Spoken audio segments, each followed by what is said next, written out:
पता था कि 3 को नहीं खुलेगा। ये क्या चीज़ है, इसके अंतर्राष्ट्रीय नियम क्या हैं, ये आपको थोड़ा सा बता दें। लेकिन उससे पहले 2-3 ज़रूरी चीज़ें। पहली ज़रूरी चीज़ कि 1 अप्रैल को भारत सरकार को $1 बिलियन का कर्जा मिला है विश्व बैंक से कोरोना से लड़ने के लिए। भारत सरकार ने 1 दिन का लॉकडाउन रखा था। उसके बाद WHO से भारत सरकार ने कहा कि अगर लंबे लॉकडाउन की ज़रूरत है तो उसके लिए मदद की आवश्यकता पड़ेगी, और WHO के हस्तक्षेप से विश्व बैंक ने $1 बिलियन, ये होता है लगभग 75 अरब रुपया, ये मैं लिख दे रहा हूँ, हो सकता है कहीं लिखने में गड़बड़ हो जाए तो कहीं कुछ और बता दिए हैं। ये पैसा 29 मार्च के आसपास सैंक्शन हो गया था, जो कि 2 अप्रैल को भारत सरकार को मिल गया था। इसका मतलब ये है कि पैसा मांगते समय भारत सरकार को ये पता था कि अगर ये पैसा मिल जाएगा तो उन्हें अंतर्राष्ट्रीय लॉकडाउन के नियमों का पालन करना पड़ेगा। वो नियम थे 2 महीने का लॉकडाउन, उसके बाद 4 महीने का सोशल डिस्टेंसिंग। मतलब कि जब पहला लॉकडाउन हुआ था उसके बाद जिसको बढ़ाने के लिए पूरी प्रेस कॉन्फ्रेंस हुई थी, दिया मिसाल जलाया गया था, उस समय पता था कि लॉकडाउन 2 महीने चलना है। खैर वो तो अलग की चीज़ें हैं, लेकिन लॉकडाउन जो है फ़िलहाल उस नियम के तहत अगर मैं जोड़ता हूँ 30 मई तक तो चलना ही चलना है, और उसके बाद फिर ये अगस्त या सितंबर तक सोशल डिस्टेंसिंग के नाम पर जाएगा।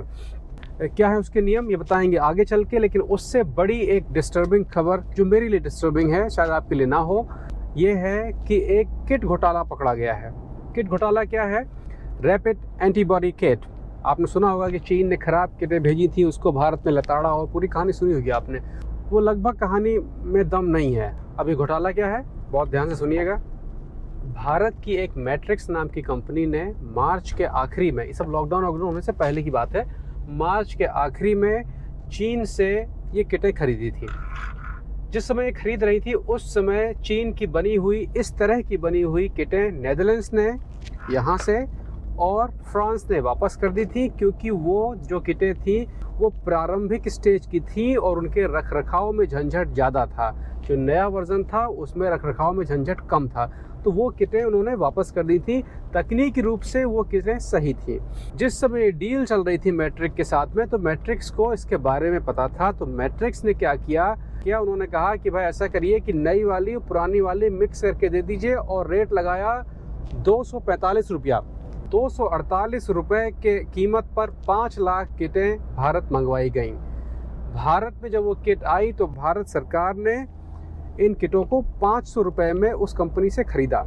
सुनने में लग रहा होगा कि इस कंपनी ने भारत सरकार को चूना लगा दिया, लेकिन हमेशा भारत सरकार या कोई भी सरकार जब किसी कंपनी से ख़रीदती है तो बीच में एक आदमी रखती है, बीच में कंपनी रखती है जो उनसे डील करता है, लेकिन उस कंपनी का कमीशन 10% से ऊपर नहीं होना चाहिए। जो आप घोटाले सुनते होंगे, यहाँ घोटाला हुआ, वहाँ घोटाला हुआ, यहाँ पर यही कंपनियाँ खेल करती हैं कि वो इतने में खरीदती हैं, फिर सरकार महंगे बेचती है, फिर जो उनके नेतागण होते हैं, जो महंगा वाला बीच का पैसा होता है वो निकाल ले आते हैं। लेकिन ये पोल कहाँ से खुली? पोल यहाँ से खुली कि अप्रैल के मध्य में 12 से 15 अप्रैल के आसपास तमिलनाडु ने यही किटें इसी कंपनी से खरीदी। फार्मा ने जो 500 रुपया किट के हिसाब से बिल भेजा वो शान बायोटेक के नाम से था, शान बायोटेक्स के नाम से था।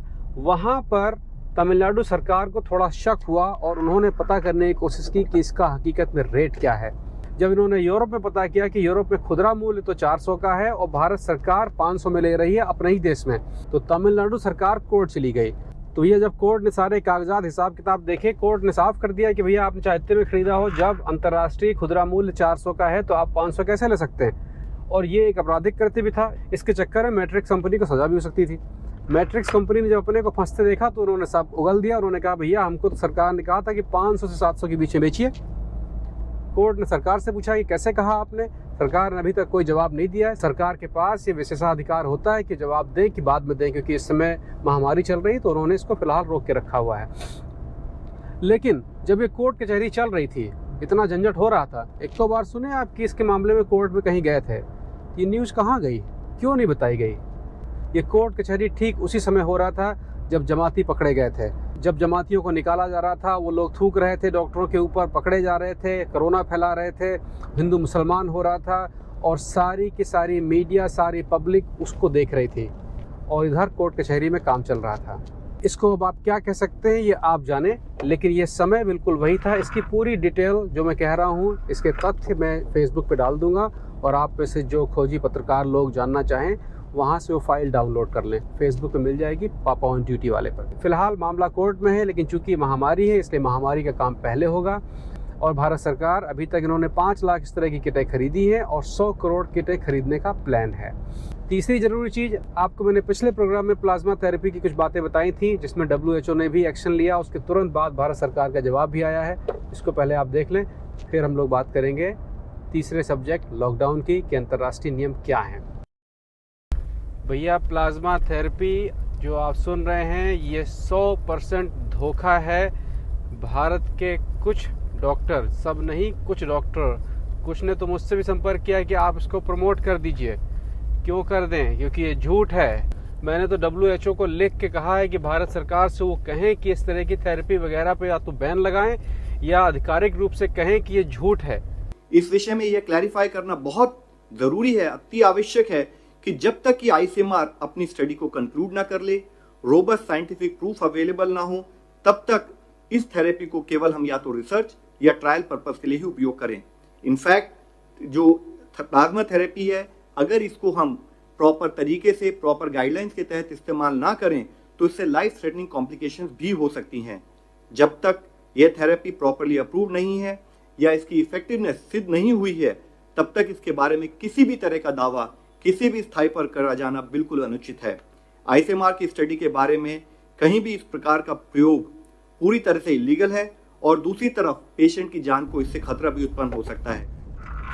भैया, लॉकडाउन 2 महीने का लॉकडाउन, उसके बाद में कम से कम 4 महीने की सोशल डिस्टेंसिंग, माने 1.5 मीटर, अपने यहाँ 1 मीटर की जगह बना के चलनी है और मास्क पहनना है। सब लॉकडाउन का हिसाब किताब समझ लें। लॉकडाउन कोई दवा नहीं है, उससे कोई आदमी सही नहीं होगा। लॉकडाउन केवल इसलिए है कि सारे एक साथ ना बीमार पड़ जाएं और अस्पतालों में जगह खत्म हो जाए तो इलाज ना हो पाए, बस। इसके अलावा कुछ नहीं है। होगी बीमारी शायद आपको भी, क्योंकि महामारी की परिभाषा ये होती है कि 70 से 80% लोगों को ये होगा, लेकिन एकदम से ना हो जाए कि सारी व्यवस्था बिल्कुल चरमरा जाए। इसलिए वैश्विक रूप से लॉकडाउन पर निर्णय लिया गया कि लॉकडाउन करेंगे, उसकी वजह से बीमारी धीरे धीरे आगे बढ़ेगी, ना कि तुरंत। चूंकि ये लॉकडाउन का निर्णय अंतर्राष्ट्रीय है, इसलिए पूरी सख्ती के साथ इसका पालन किया जाएगा, और उसके लिए सरकार को $1 बिलियन का कर्जा भी दिया गया। कर्जा है, देना है वापस। भैया, ये बीमारी चीन की, और जिस प्लास्टिक के डंडे सुताई हो रही वो भी चीन का। केवल गुद्दी आपकी और पिछवाड़ा आपका जो सुझाया जा रहा है, इसलिए लॉकडाउन का इस्तेमाल ठीक से करिए। ये सारा आइटम बाहरी है। लॉकडाउन का अगला चरण ये है कि लॉकडाउन का मतलब सब चीज़ बंद, उसके बाद चीज़ें धीरे धीरे खुलेंगी। आप अगर ठीक से न्यूज़ देख रहे होंगे तो आप सुन रहे होंगे कि यहाँ से लोग बुलाए जा रहे हैं, यहाँ से मजदूर बुलाए जा रहे हैं, ये सब बुला के घर बुलाए जा रहे हैं, क्योंकि इसको लंबा खींचना है, क्योंकि वहाँ की सरकारें, वहाँ की जगह इनको नहीं झेल पाएंगी। इसलिए अपने घर आइए, वहाँ पर अपना कुछ काम धाम करिए, ये लंबा चलेगा। यहाँ का, पश्चिम का, यूरोप का हिसाब किताब ये है कि सोशल डिस्टेंसिंग जो है वो दिसंबर तक चलेगा, और बहुत संभव है कि मध्य 2021 तक चलेगा, क्योंकि टीका आने में अभी 8 महीने से 1 साल का समय लग जाएगा, और ये टीका पहले भारत में नहीं आएगा। अगर बाहर वाला आएगा तो अपने यहाँ प्लाज्मा बना लेंगे तो अलग बात है। तो जब धीरे धीरे ये लॉकडाउन खुलेगा तो ये सोशल डिस्टेंसिंग की तरफ जाएगा। उसका मतलब ये है कि आपको अपने ग्राहकों के बीच में, रिश्तेदारियों के बीच में, पार्टियों में, सब जगह पर 1-1 मीटर का फ़र्क रखना पड़ेगा। वो कंपनियां जिसमें ज़रूरत से ज़्यादा लोग हैं उनको छटनी करनी पड़ेगी, वो कंपनियां जिसमें ज़रूरत से कम जगह हो वहाँ पर छटनी करनी पड़ेगी। तो इसके बहुत सारे नुकसान भी होंगे, फ़ायदे भी होंगे, लेकिन इसके फ़िलहाल नुकसान ज़्यादा होंगे, क्योंकि इसके लिए हमारी अर्थव्यवस्था अभी उतनी तैयार नहीं है। इसलिए लॉकडाउन को गांठ बांध लें कि ये लंबा चलेगा, तैयारी पूरी रखें अपनी।